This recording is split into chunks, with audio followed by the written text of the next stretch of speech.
島県郡山市にあります全陽堂山本整骨院の山本と申します。本日も動画をご覧いただき本当にありがとうございます。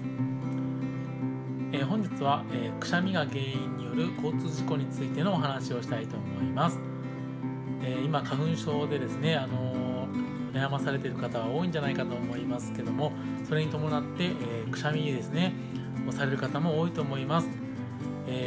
このくしゃみなんですけども、運転中ですね、大変注意が必要になってきます。6年前にもですね、宮城県で女性の50代の女性の方なんですけども、対向車もいない直線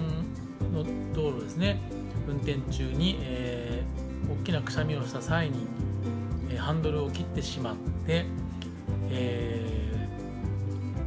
路上にですね、歩道に乗り上げた際にその男の子をひいてしまっての死亡事故というのが発生しております。